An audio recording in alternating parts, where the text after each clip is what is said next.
Hi, so in this video, I am going to be showing you how to program the iPad on an app called Playback to get the in-ear click and the loops that we need for sets.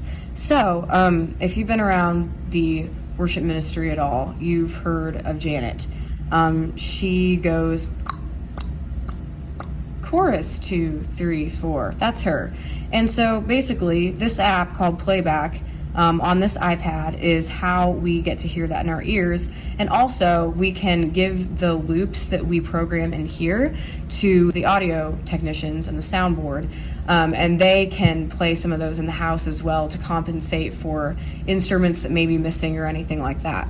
So why is this video extremely janky, you ask? Why am I not doing a screen recording? Well, I don't have the password to download apps on this old iPad, which does not have a screen recording device already in it. So instead, I'm recording it with my phone.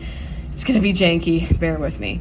So the first thing I'm going to show you how to do is remove songs from the previous service, because as you can imagine, every single time you open up the iPad, there's going to be songs from a previous service on there. You're going to have to get rid of those songs before you put the new songs in for the service you're planning for.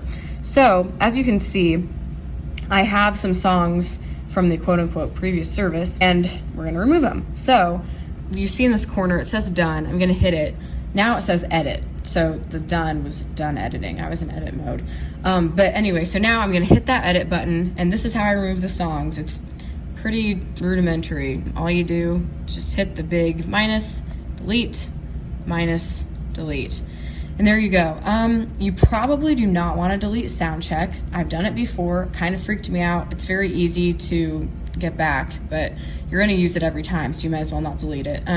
If you do delete it, just hit this big add a song thing. On some older versions of this app, it's a plus sign in this bottom right corner right here. Anyway, you're going to go to library. That's important because this is the songs that we own, instead of just like the big greater library of Playback in general. And you're just going to type in sound check, and there it is. So that's how to get that if you ever delete it on accident. Don't worry, I've done it before. It's not the end of the world. Clearly, it's still here. Anyway, so the service that I'm going to be teaching you how to program is a July 25th service, so you can go back and look at it if you want. I'll also be putting the picture in here in this video. It is the Passion in D, I Will Wait for You in A, 'Tis So Sweet to Trust in Jesus in C, and a prayer and underscore also in C, after 'Tis So Sweet.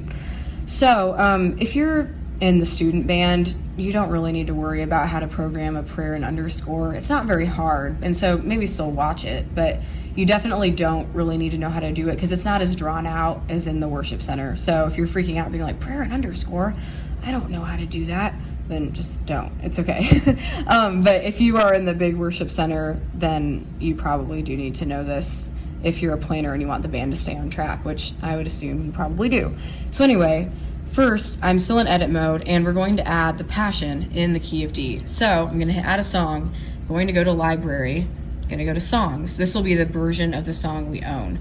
So I'm going to type in song, which is what I was about to do. I'm going to type in Passion and hit search, and I probably should have typed in the, but there it is, Passion by Hillsong Worship. If you're wondering what version of the song it is, you can always go into Planning Center, and again, I'll put a picture up here. You can go into Planning Center and click on the song, and the details, it will show you the artist. And then that will kind of give you a clue as to what version it is. Now, we're going to check the key. The key is D. That's the key I want. I can change it to any of these other keys, but I want the key of D. And then you can also, once you've downloaded the song into Playback, you can change the tempo. I would advise against that if you can avoid it, to be honest, because whenever you change the tempo, it gets kind of laggy and it's never quite right. At least in my experience, it's kind of messed me up before. So I'm just gonna hit add. It's in this top right corner, and it's gonna add the song.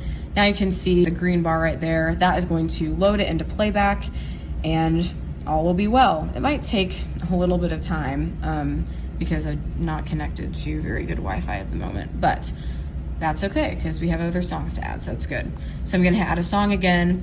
Now we're going to look, oh, Look at that. I just hit the search bar, which is what I told you not to do. So don't do that. Learn from my mistakes. I'm going to go to library, and I'm going to go to songs and search for I Will Wait For You in A. All right, there you go. I Will Wait For You by Shane and Shane. We're going to go to the key, because this time I am going to change the key. The key is in C right now, as you can see. Haha. Oh, man. Okay. Anyway, and I want to change it to A. So I'm going to hit A. It's as simple as that. There you go. Going to hit add once again. All right. Then I'm going to add another song. And there she goes. Now for the prayer and underscore. This is just a tiny little bit different. It's, again, not very hard, but just something to know. I'm going to hit add a song. And instead of going to the library, I'm going to hit click and pad.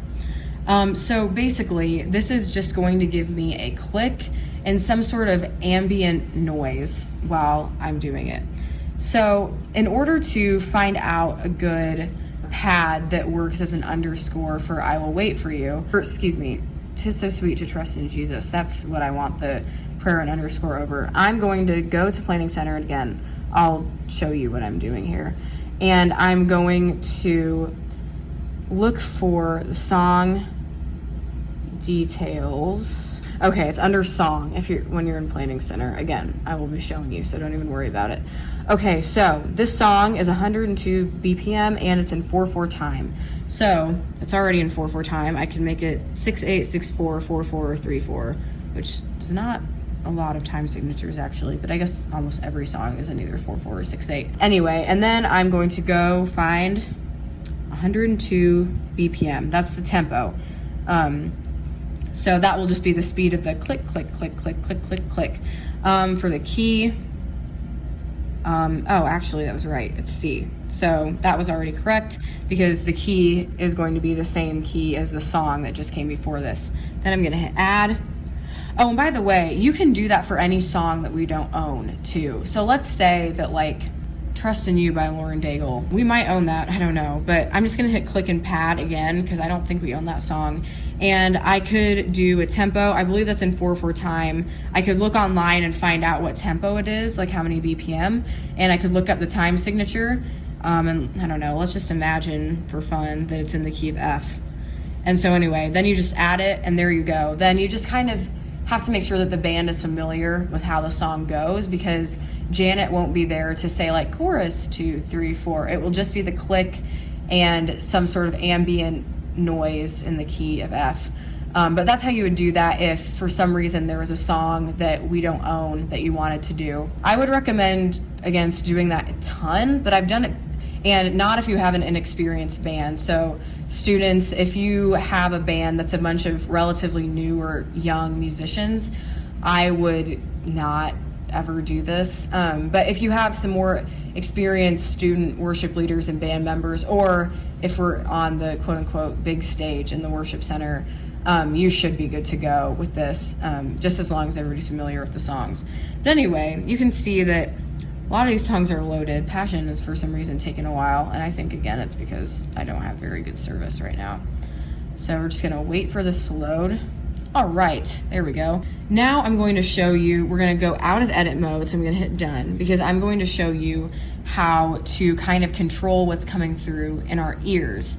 So I'm gonna hit the Passion, and as you can see, well, first of all, we have the order of the song. It goes the intro, the vamp. We have intro, verse 1, chorus, verse 2, chorus, build, or excuse me, breakdown and bridge, da-da-da-da-da. There you go. There's every part of the song. Janet calls all these out. So that's what this is basically. And so if you want to, like, let's say for some reason I was like, you know what? I don't want this second bridge here. It's obnoxious. I go up to edit. I hit the minus sign. I don't really want to do that just because I don't want to mess with putting it back. But, and then also same thing if I want to add a chorus, let's say that a bridge. Let's say that I really wanted for another bridge to be here. I would just hit plus and I would add a bridge right there. But again, I'm not going to do that. So that's how to do that. But anyway, the thing that is the most important, you probably will not mess with this a ton unless up in the worship center we have music edits. But again, you'll know if you need to take something out. Otherwise, keep it as is, because sometimes it can be a little splicey if you take some stuff out. Just make sure you listen to it if you take something out to make sure that it runs smoothly. But what's really important is what comes through in our ears. So I'm gonna go out of editing mode again. And as you can see, look at all these. These are all, first of all, I just think the sheer amount of electric guitars and keys. There are 5 different keyboards playing in this song. I think that's kind of nuts. But anyway, these are all the different instruments that you can hear in this track. Most of them you will end up muting because they're in the band already, and you don't want to be disrespectful to that band member by playing a song or playing an instrument that somebody else plays and a recording over them, and that's just kind of rude. But anyway, I'm going to show you kind of how to mix these so that they come through in our ears in a way that doesn't give us awkward silence and gives the audio technician something to work with, but also does not overshadow our instrumentalist. So I'm going to make sure the volume is turned up so you can hear. There, okay, it is turned up. It's gonna be loud. I'm gonna hit play. Well, what I like to do, instead of listening to the entire song, is I like to go to a place where you can see the sound waves are going crazy, because that means that probably all these instruments will be in. So, you can hear that.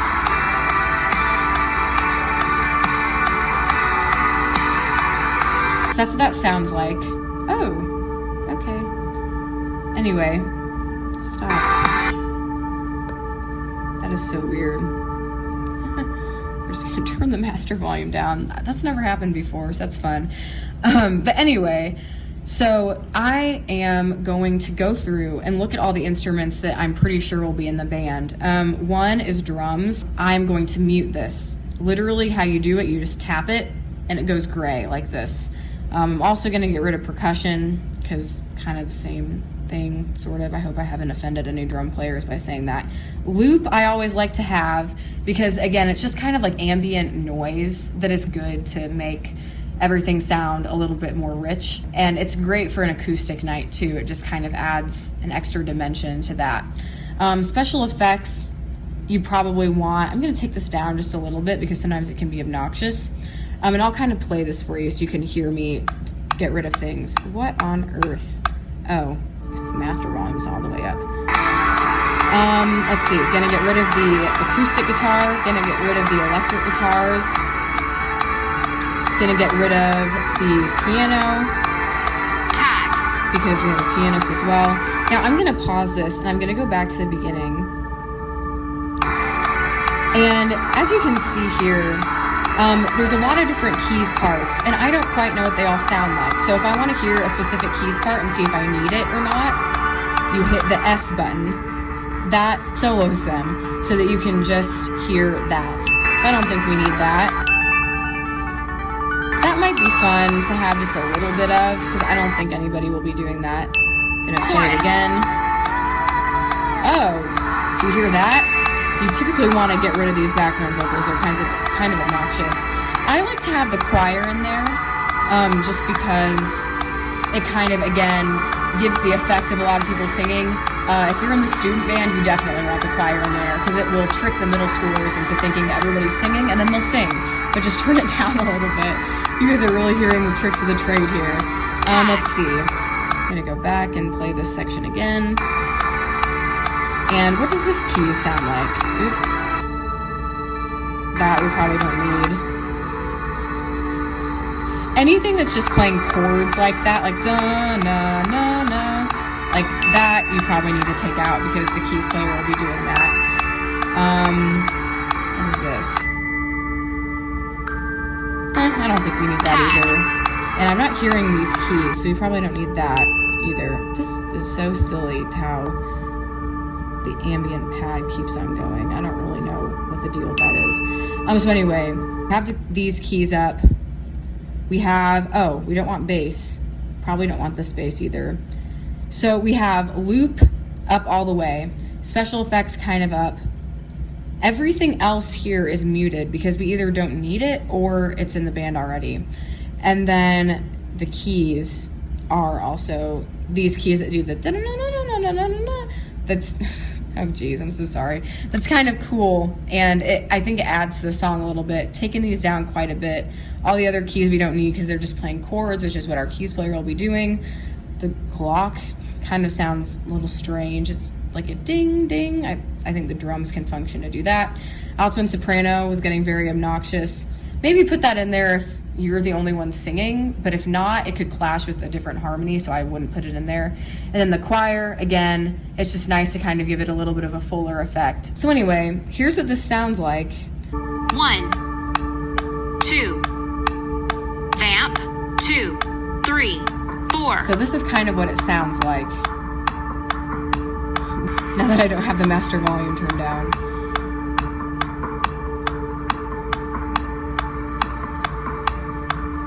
Again, it's just kind of ambient noise there. And Verse then 1. Let's find the chorus. Chorus. So that's the loop that you're hearing right there. And you can hear a little bit of the choir as well. The little, I don't even know what you would call it, but the kind of whooshy noises, that's the special effects. I like that in there. Again, I'm gonna take that down because that's really weird. Let's see. For all these other ones, it's kind of the exact same. We have all these. You're gonna want to mute everything you see here that you don't think you need. So, you know, like if there's an electric guitar in the band, you mute that. If there's an acoustic guitar, you mute that. If there's a bass, you mute that. Drums, percussion, mute that. All that stuff. This one actually does not have a loop. So you'd literally just be hearing the choir. So maybe, I don't know, add strings or something just as a point of reference, but the guide will also be a good point of reference. This one, same thing. A lot of the time on these, I keep the background vocals pretty down and the choir just because I think it's helpful. Again, you can use your own personal preference with bells and strings. I personally don't keep them in because I think it's a little overkill if there's no bells and strings actually in the band. And then you go to this one, which is literally nothing. It's just all these. Keep all of them up. I just wouldn't mess with it very much. Gosh, sir. Oh, guys, the pad button was on. I must have pressed that accidentally and not seen it. That's why this was going on.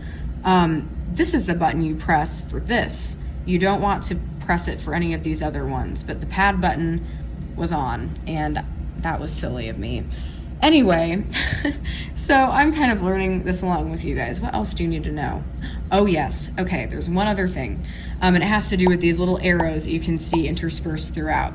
So for students, this is especially something that is worth thinking through, because when I am doing student worship, I like to have a kind of energetic song first, then the welcome, the what's up guys, welcome to, I don't know, midweek, I think that's what they call it. And then we do the other songs in like direct succession after that. You could just see me snapping there. But anyway, so how I go about doing that and making the songs follow each other really smoothly is I go to this arrow and, oh, new transitions, thank you, got it. There's actually, I think these are all the same, but whatever. So the one that I like to do is crossfade. It kind of makes one go smoothly into the next song. So that's what I like to do for that one. Then I like to do it for this one too, because all these songs are kind of going to be the, I guess you could call it the deeper part of worship, especially for students. In the worship center, it's a little bit different and we kind of go in one cohesive piece. But for students, it's kind of important to build energy, and you do that with the first song. So what I like to do is put a crossfade in between the last 2 or 3 songs that you're going to do after the welcome and the game and all that stuff. But keep this arrow, which just means to cue the next song. Keep this going for in between the first song and the game, because you don't want this song going directly into this song if you're doing something that time consuming in between. So anyway, that's how you do that. And between sound check and this, obviously you don't really want it either, because they're not, a lot of the time you're going to stop the sound check and be like, okay, is everybody good? Everybody's going to be like, I'm good, or I can't hear myself, or there's technical difficulties or whatever, and then you're going to go into the first song. So anyway, I think that is basically everything you need to know.